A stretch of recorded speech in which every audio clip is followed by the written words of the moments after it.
What's the motive for Reno Omekri asking you to nominate Ribadu for Nobel Prize? Again, he said he's planning to run as vice president with Ribadu as presidential candidate in 2032. That's been his long game. He told me that. Ribadu would puff up his chances of being vice president someday. And so anything to do to puff up Ribadu would puff up his chances of being vice president someday. So, you know, that's clearly that he's got a special relationship with Ribadu. Oh, yes. This is U.S. mayor from Texas. So he's among of the U.S. congressman.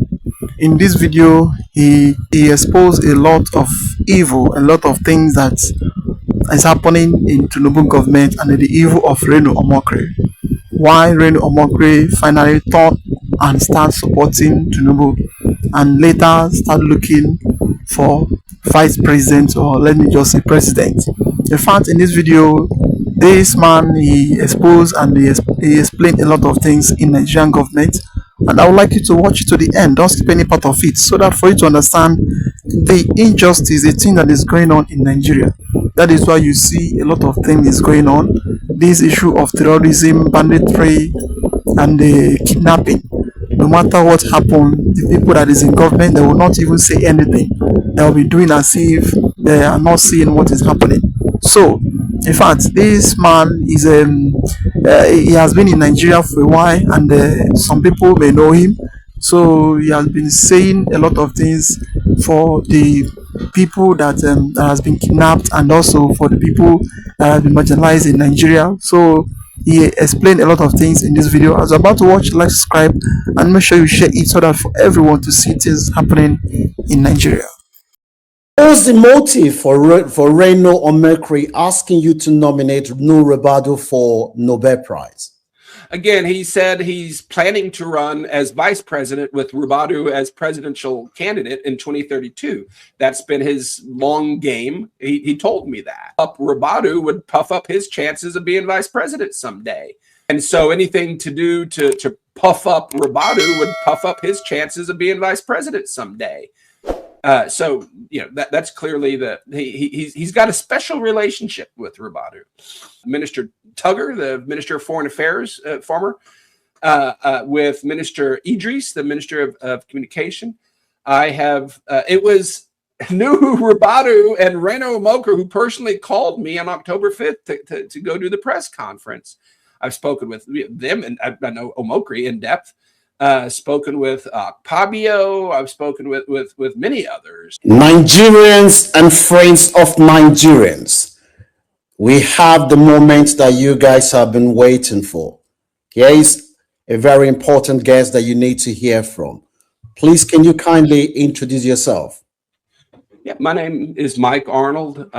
People in Nigeria, some of them call me Earthshaker. I've been in Nigeria 16 times as a missionary. And I build and run schools and displacement camps across the FCT. We have about 650 full-time students. And I'm advocating for a free nation. I believe Nigeria can be a great premier nation, an example nation on earth, if the stranglehold of tyranny is broken. And you were a former mayor of where in Texas? Yes, sir. I served a term as a mayor of the city of Blanco, Texas, my hometown. It's north of San Antonio, west of Austin, a small town in the Texas Hill Country. I lifetime as an entrepreneur and a missionary. When I was 28 years old, I founded the first fully digital broadcast television news network in the world. I built a nationwide youth discipleship ministry here in the United States many years ago. And like I said, my focus these days is on helping serve my beloved second home of Nigeria. Thank you very much, Mike, for coming to speak to us on this platform. The first question that a lot of Nigerians will want to hear your view on is, we are, as you know, going to have an election in Nigeria from January next year. People have been raising questions about INEC's ability to conduct a free and fair election, given recent development in Nigeria where an aide to the Minister of FCT hacked into the data of INEC. What is your assessment of INEC's ability to conduct a free and fair election that will reflect the will of the Nigerian people? Well, take that at two levels. First of all, the system that INEC operates in, the Constitution of Nigeria, is just a continuation of dictatorship. It was written by a Northern Fulani dictator without any input or ratification of the people. It was implemented. It puts power in control of the North by gerrymandering the nation and the electoral count to favor the Islamic North. And it mentions Sharia and Islamic terms 165 times without one Christian term. So this is a so-called secular democracy. It's a rigged system. So even if the election were so-called free and fair, it would still be 100% bias and unbalanced. So in that regards, first of all, if INEC was pure as the driven snow, it would still not be a free and fair referendum of the people. But there is nothing, I've seen no corner of this government that has anything to do with freedom and fairness. The court system is corrupt. Everything. I mean, every person that holds an office, appointed or hired, most likely was hired by either the Buhari administration or the Tinubu administration. There's maybe a few left over otherwise. But no, it's fully rigged. The president is a totalitarian dictator with no ethics or regard for the rule of law. So of course the deck is stacked. Has there ever been a free and fair election in Nigeria? Dating back to the very first one of Nigeria upon independence, when it's documented, the British overlords from England mandated to the administrators make sure that the North wins. They rigged the very first election. So no, there is no legacy of freedom and fairness that they can support, and the system itself is corrupt. So yeah, there's not going to be a free and fair election in Nigeria any way you cut it without what I'm calling for is global supervision of the election. Do you think the Tinubu administration has done anything to make sure that the election is free and fair? That's like asking, has the hyena given the gazelle the chance to escape? The sentence you formed doesn't even make sense in my brain. Has Tinubu done anything that would help somebody else take power? Of course he won't. He doesn't. That's not in his way of thinking. It's all about absorbing power and money for himself and his cronies. So no, of course he hasn't done anything, and he won't do anything to help somebody else possibly win. It's against his religion, if you call it that. Okay, so Tinubu has been in office now just over 3 years and a few weeks. What is your assessment of the Tinubu's administration, and from the interactions that you have had with your friends in America and around the world, what is their assessment of the Tinubu's administration? It is glaringly and almost mind-bogglingly corrupt.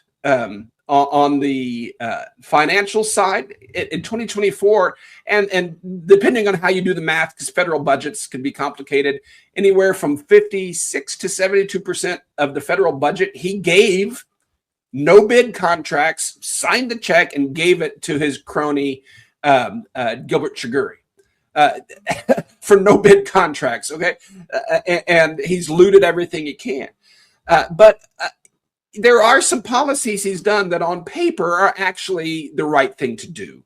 I believe, floating the Naira is, in a perfect world with a benevolent person, would be a good thing. And some other, things that to the World Bank might look good because it's increasing the economy. But if you look at the reality on the ground, the standard of living is lower. Security is lower. So if he's put more money in the pool, it's just so he and his buddies can keep siphoning more off of it. He's an abject failure when it comes to the job of what a leader should be doing, which is looking out for the interests of the people. All he cares about is himself and his cronies, his power and his money. Damn everything and everybody else. the tale is of the tape is this: security is worse, and standard of living is worse. So, I mean, there's no other way to spin it. If you're watching this podcast and you would like to appear on this podcast, you can WhatsApp me on the numbers there. We will always consider your appearance if we feel that it is in the best interest of the oppressed Nigerian people. If you see any value in this content, don't forget to give it a like and share so that we can learn. Thank you so much.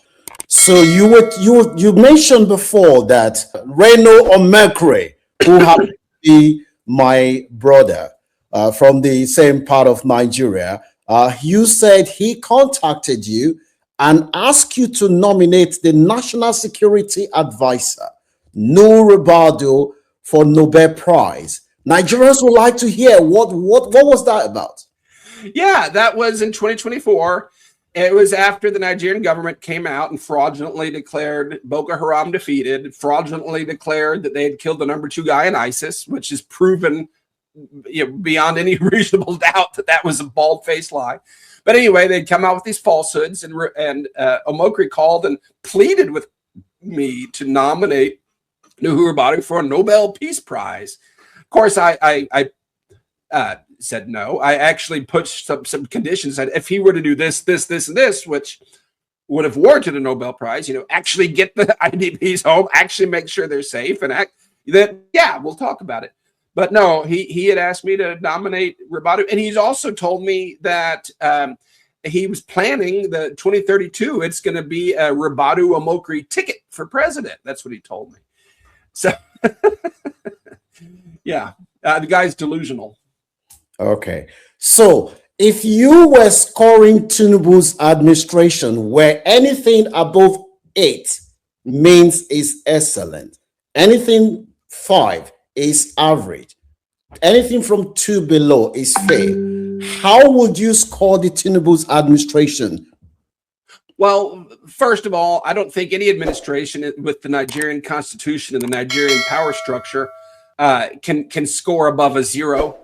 It's institutionally corrupt, and it's institutionally designed to subjugate the people and thwart freedom and prosperity. It's designed to fail. But in that context, how has Tinubu done? Less than 0. Again, security, worse. Corruption, worse. Standard of living, worse. More displaced, more dead, no help for the displaced. This administration calls the people I serve. I have schools in several camps in the FCT, survivors of the Gwoza massacre in Goshe, Chibok, that have endured unimaginable trauma and hardship for a decade. He calls them criminals, beggars, vagrants. I mean, that's satanic. It's pure evil. And so, nothing good can come out of a satanic, evil regime. And again, standard of living, bottom. Security, bottom. No improvement. It's only gotten worse. So yeah, less than 0. He's a pathetic failure when it comes to any measure of what matters to the people. He's only made himself and his cronies richer, and the bad people more powerful. What was the motive for Reno Omekri asking you to nominate Nuhu Ribadu for Nobel Prize? Again, he said he's planning to run as vice president with Ribadu as presidential candidate in 2032. That's been his long game. He told me that. And so anything to do to puff up Ribadu would puff up his chances of being vice president someday. So that's clearly that he's got a special relationship with Ribadu. Do you think the plan is for Ribadu to succeed Tinubu? Again, I don't know if that's changed, but all I know is what Omokri told me, and there was no ambiguity to it that Ribadu was going to be presidential candidate, and Omokri would be vice president in 2032. Whether that's going to happen, we'll see. I've been surprised at, for example, the October press conference that Omokri set up, where he wanted me to be the Jane Fonda of Nigeria and gloss over the genocide, ended up being measurably the worst PR fiasco in the history of Nigeria, perhaps in Africa, when you count the damage that he did by thinking that I would lie. It blew up in their face in ways that people say that's what got Trump involved, was Omokri's fiasco from their perspective. Yet he still got his promised ambassadorial appointment. It blows my mind. I thought they would have cut him loose for being such a pathetic, incompetent failure and causing so much damage. But no, they rewarded him anyway because it's loyalty. And Ribadu has shown that loyalty, that submissiveness that is necessary to advance in Nigerian politics. So we'll see, but I think there's a good chance. Okay. So you mentioned Tinubu awarding contract to his cronies. Is that the Lagos Calabar coastal road that was awarded to the tune of 15 to 17 trillion naira? That's the biggest in Nigerian history. There are other contracts that make that one, that pale in comparison to that one, that are vast as well. But it's upwards of 13 billion US dollars. And yeah, that was all written to one man and through no bid contracts, which is baffling, mind-boggling that he has that power and that he hasn't been arrested for it. But that's just the system. I mean, how many people are getting fat off of that? I'm sure it's flowing around liberally among his cronies. Leaked document later revealed that the contract you were talking about was awarded to a company called High Tech, which is owned by Sheyi Tinubu, is the director, and alongside Roland Chagri, the son of Chagri. Now, what do you, given your views that the election in Nigeria next year, the result has already been written, as a lot of observers have said, what do you think would happen if the result is deemed not to reflect the will of the Nigerian people? Would the US accept a flawed election? Biden did. Before the dust settled, he congratulated Tinubu. And that was clearly rigged. So I don't know. I would like to think I have hope in Trump. And people need to understand the U.S. isn't a monolithic thing. Comparing Trump to Biden is almost greater of a difference than comparing Jonathan to Buhari. I mean, they're very, very different. I would like to think Trump would do the right thing. He's done it in a lot of places on earth, but he's getting extremely conflicted input regarding Nigeria. You mentioned that coastal contract and the Chaguri group getting all these massive contracts. The top preferred equipment provider to the Chaguri group is the company SCOA, is that it? Owned by the Boulos family. Mossad Boulos was the CEO of that. Yeah. Mossad Boulos, who is his family company, personally profiting off of these massive no-bid contracts.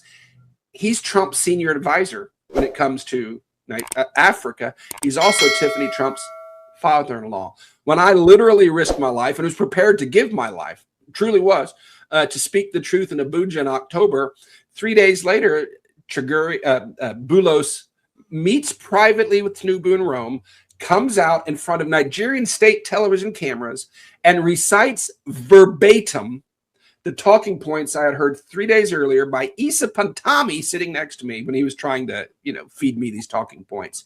Verbatim, Boulos is giving Trump the same spin as the northern terrorist-connected imams. There's something very wrong there. So I hope Trump could see through that, but I'm growing skeptical. We'll see. If you're watching this podcast and you would like to appear on this podcast, you can WhatsApp me on the numbers there. We will always consider your appearance if we feel that it is in the best interest of the oppressed Nigerian people. If you see any value in this content, don't forget to give it a like and share so that people can learn. Thank you so much.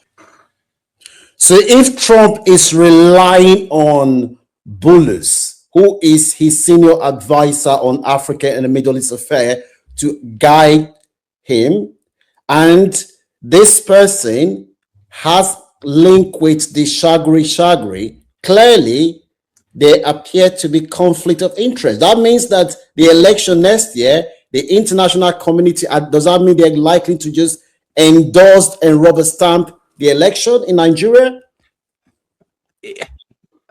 You know, there's a lot of variables, and I'm not gonna predict it. Trump, after Boulos did that, Trump still declared Nigeria a country of particular concern and still bombed Sokoto. So he's obviously not buying everything hook, line, and sinker. We'll see.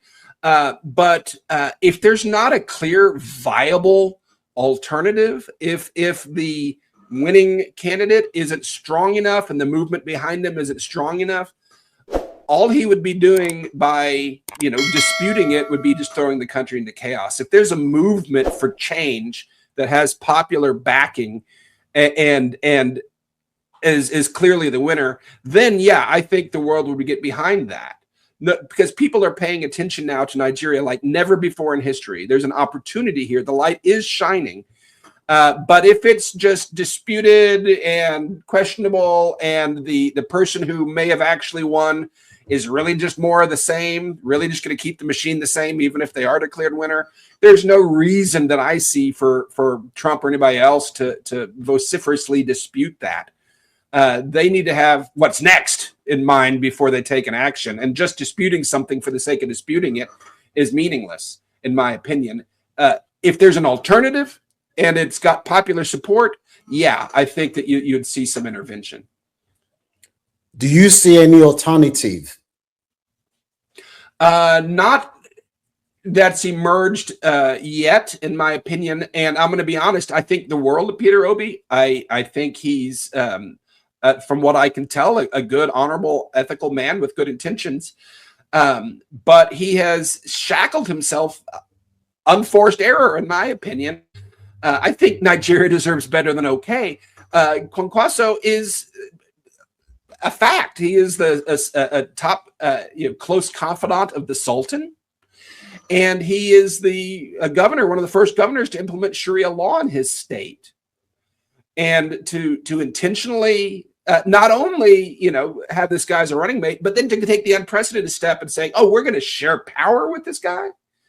I don't see that as an alternative to the status quo, to be honest with you. But we can get deeper into that. But it's a trap. There, one guy that's sharing power with the Sultan's man in an entire regime of Buhari and Tinubu appointees. The last Southern Christian guy that tried to change, they unleashed pure hell to stop him. I don't see what one guy in that setting can do. I think it's an unforced error, and he's shackled himself to a machine that's designed to fail. So no, I don't see that. And I know I'm ruffling some Nigerian feathers there, but I'm because you're thinking small. Okay is not good enough for you. I think you can have better. I think Nigeria can be be a true Wakanda if it's truly set free. I don't see that. I'm paying attention to Donald Duke. He is announced, from what I understand. I know him personally. He's a true leader, a true statesman, a true benevolent person through and through.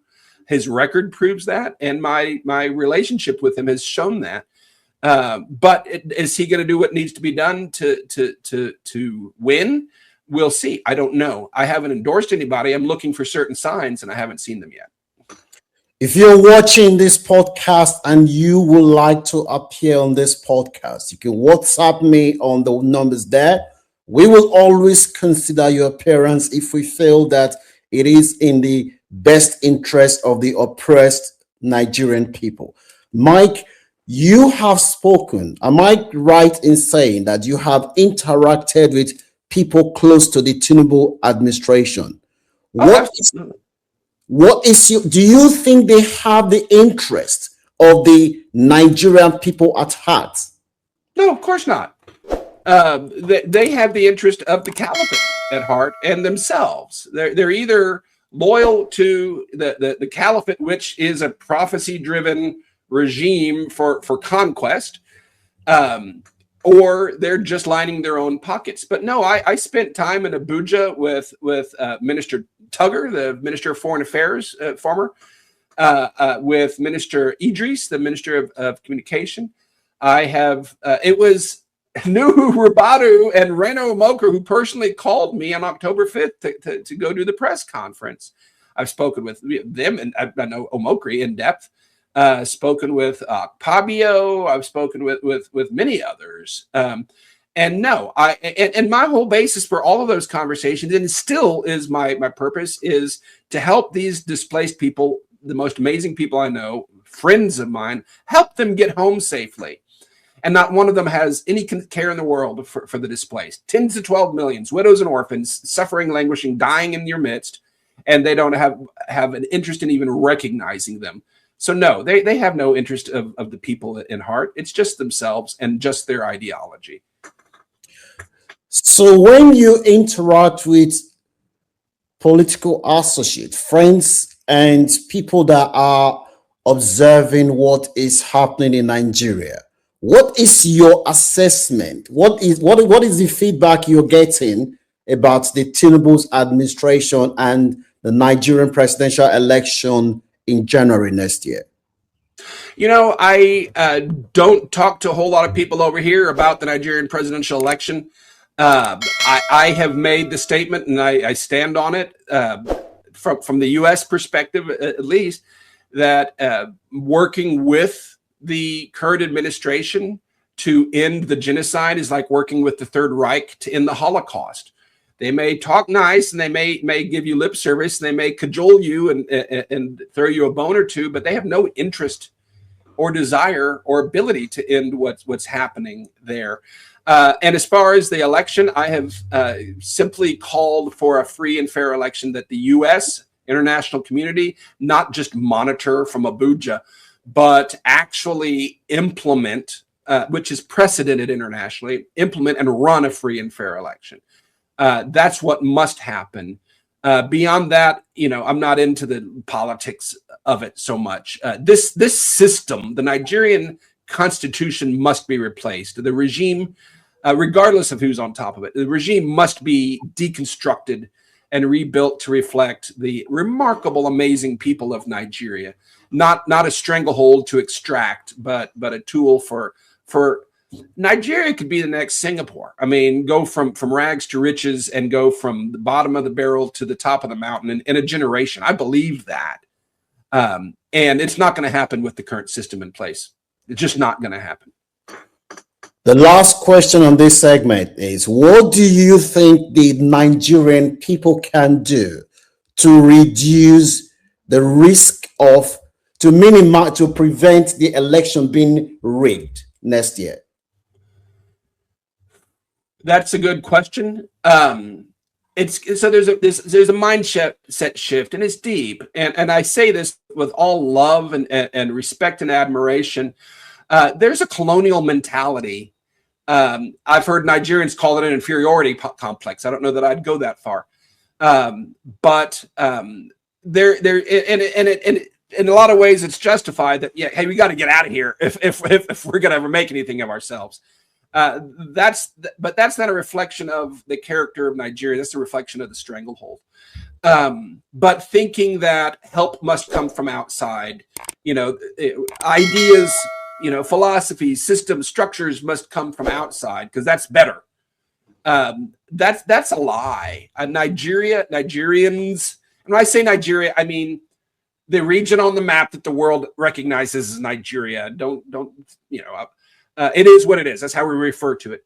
But Nigerians, the peoples of Nigeria have so much potential. Power is not given. It is built and it is taken. And it's not going to be given by the outside world. It's not going to be given by this system. The people of Nigeria need to rise up. They need to unite beyond tribe, beyond region, beyond religion. Everybody with a conscience and with a glimmer of hope needs to lay aside the differences, settle the differences later, draw the boundaries the way you want them when you're done, but stand together to pull down this evil regime, or you're all going to end up subjugated or dead.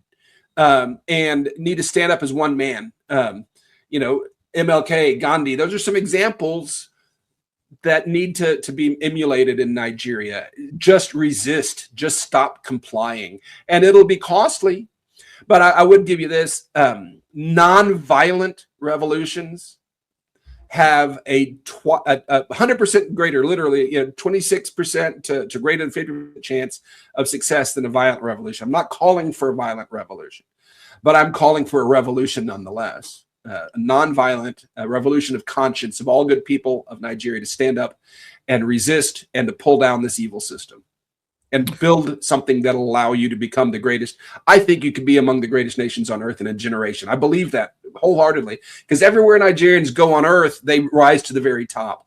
Give them freedom and they'll do it back home.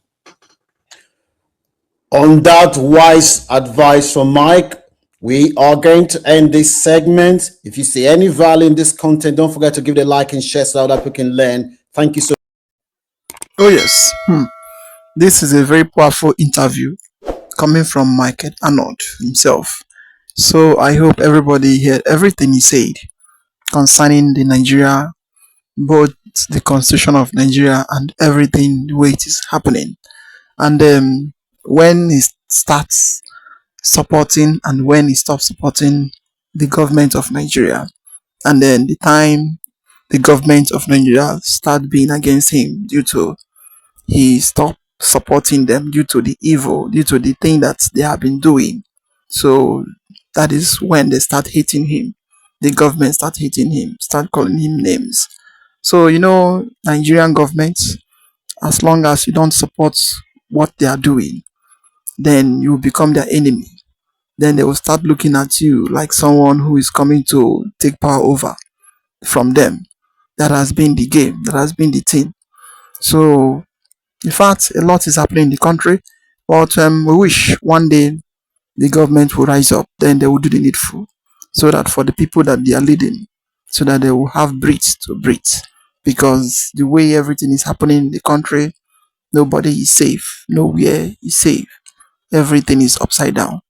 Well, we hope for future, and we hope for a better future in the country.